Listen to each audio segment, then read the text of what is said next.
The rumbling is the secret weapon of the island of Paradis. 100 years ago, Karl Fritz, the king of the Eldian race, grew tired of the tyranny of his own people over the rest of humanity on the planet. What made the Eldians different from all other nations was that under certain conditions, members of this race could transform from ordinary humans into titans, mindless gigantic humanoids obsessed with devouring human flesh. Therefore, Karl Fritz, driven by his own motives, decided to isolate most of his cursed people behind walls on a separate island. He built these walls out of hundreds of thousands of Eldians, whom he first transformed into gigantic 50-meter titans using his royal blood power, which granted him control over the lives of his people. He then encased them within 3 massive concentric stone walls and placed them on the island. If other people were ever to invade the island, the walls would collapse, triggering the so-called rumbling, during which hundreds of thousands of 50-meter titans would emerge from the walls and trample absolutely all life across the entire land surface of the planet. Now imagine if the rumbling began on our planet. How devastating would it be? And would it even be possible to destroy hundreds of thousands of colossal titans using modern real-world technology? This video will contain many spoilers, so if you want to avoid them, watch the anime first. Let's begin. So what would happen if several 100,000 titans, each weighing dozens of tons, decided to march across the earth? Could they destroy humanity? I think they would stand a very good chance of succeeding, but more on that later.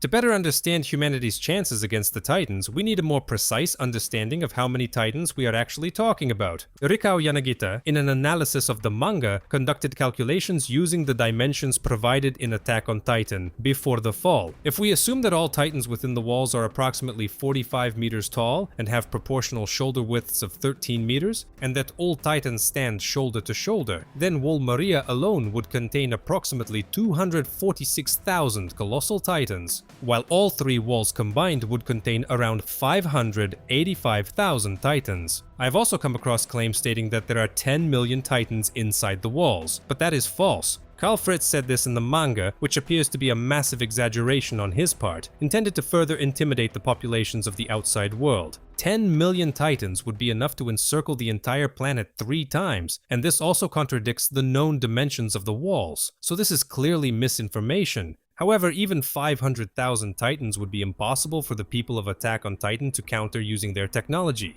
The reason lies in how titans can be killed. The only way to kill a titan is to strike the nape of its neck deeply enough, either by piercing the area with bladed weapons or destroying it with a precisely aimed cannon shot. Usually this is done by attacking the titan from behind. In principle, it is also possible to kill a titan from the front, but in that case, you would need to obliterate its head along with the neck using a highly accurate shot from a very large caliber cannon. Otherwise, a partially severed titan head would simply regenerate over time until the titan fully recovered and returned to battle. In the lore of Attack on Titan, the technological level of human civilization is roughly comparable to that of armies participating in World War I. Even the combined efforts of all world powers would not have stopped such a genocidal march, largely because they lacked precision weaponry. For modern technology, the rumbling would still pose a serious challenge. Without using nuclear weapons, Titans could theoretically be destroyed through concentrated fire from the world's air forces, using dense bombing runs with 5-ton high-explosive aerial bombs. However, this would take considerable time, during which enormous numbers of people would be killed. There are also FPV drones, but colossal titans possess a defense mechanism. They can rapidly evaporate parts of their bodies into directed streams of hot steam. If a drone is not heavy enough to resist being blown off course by the steam, striking a colossal titan would be nearly impossible. Hitting a moving target using GPS-guided missiles without video correction is practically impossible. Other missiles track targets through infrared signatures. For example, such missiles pursue aircraft because hot engines leave behind a consistent thermal signature, but against a colossal titan, these missiles would be useless because the entire titan is extremely hot. A human would literally get burned just by touching one.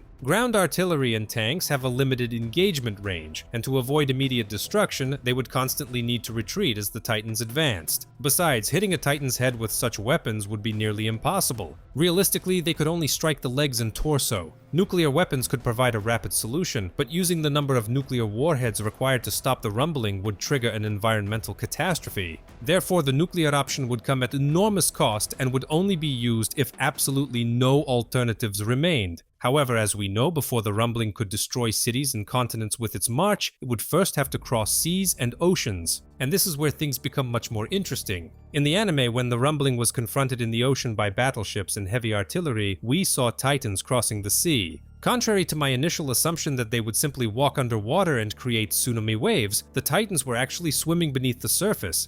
But could humanoids of such size really swim? Well, in reality, their actual weight would exceed 1,500 tons. However, submarines weigh tens of thousands of tons and operate underwater without any problems. In fact, Titans have more in common with submarines than you might think. Titans lack internal organs, meaning their bodies are essentially hollow cavities, much like submarines. In addition, the density of their bodies is far lower than what creatures of that size should realistically have. Therefore, even 50-meter-tall beings could theoretically swim underwater with such characteristics. Yes, their anatomy is unrealistic, but the inner workings of Titans deserve a separate video discussion. In the context of our current topic, Titan anatomy is not especially important. What matters is how humanity's naval forces attempted to resist them, and how they were ultimately destroyed. To begin with, using battleships against Titans at sea is a logical move. Naval guns have always been more powerful than land-based artillery, not only in the world of Attack on Titan but also in real life. We will skip the details, but this is historically due to the nature of naval warfare and the environments in which such weapons are used. The fact remains that the caliber and muzzle energy of naval artillery should, in theory, be sufficient to destroy Titans. But two problems immediately arise. First, the Titans are swimming underwater at a certain depth. This fact would dramatically reduce the penetrating power of artillery shells because water is almost 800 times denser than air. Second, the Titans were moving extremely quickly and their speed was unknown to the crews of the ships. That means accurate targeting would have been nearly impossible. Speaking of underwater speed, if colossal Titans were simply scaled up 50-meter humans, they would likely be able to swim at no more than 10 knots, or roughly 19 kilometers per hour, due to the limitations of their propulsion system, namely their legs, which they use for movement. Notice how their arms are pressed against their bodies to improve streamlining. However, the speed at which they traveled underwater in the anime clearly exceeded 10 knots, which contradicts the laws of physics. But that is not even the most interesting part. When the Titans swam, a gigantic cloud of steam hovered above the ocean. This is explained by the fact that Titans are extremely hot, causing the surrounding water to heat up and naturally evaporate. As I mentioned earlier, Titans can also evaporate parts of their own bodies at will, creating pressurized clouds of steam. The steam they used to roast the people aboard the ships must have been extraordinarily hot. For that to happen, its temperature would need to reach hundreds, if not thousands, of degrees Celsius. Water boils at 100 degrees Celsius. Yes, the Titan itself could theoretically consist of a material that reaches temperatures of 1000 degrees when transitioning into a gaseous state. But this idea is easily challenged by scenes from battles involving the colossal Titan. If it were truly that hot, getting close enough to fight it in close combat would be impossible. Moreover, with body temperatures that high, clouds of gas would form around the Titans underwater, causing them to sink. Why? Because they would no longer be able to push against the water effectively. Under conditions of reactive thrust, this principle could allow an object to accelerate underwater to enormous speeds, but not a Titan. The Soviet Union developed a rocket torpedo called the Shkval. It is an underwater missile that travels inside a gas bubble, which it generates itself. This phenomenon is known as a cavitation bubble, and the missile accelerates within it to speeds of up to 100 meters per second. The maximum underwater speed of the Shkval is 375 kilometers per hour, whereas conventional torpedoes typically travel at around 70 kilometers per hour, over 5 times slower. But in the case of Titans, this trick would not work because they lack the reactive propulsion required to achieve the necessary initial velocity. So either Titans should not be hot enough to sink, or they would have to walk along the ocean floor, where the immense water pressure would simply crush them. Therefore, this aspect of the anime is clearly not well thought out. And here is one more amusing detail regarding the battleships being thrown into the air. Such ships have a displacement of tens of thousands of tons. To launch them into the air, one would need to apply force several times greater than their weight. Even if a colossal Titan weighed as much as a human scaled up to 50 meters should realistically weigh, its mass would still only amount to around 1,500 tons.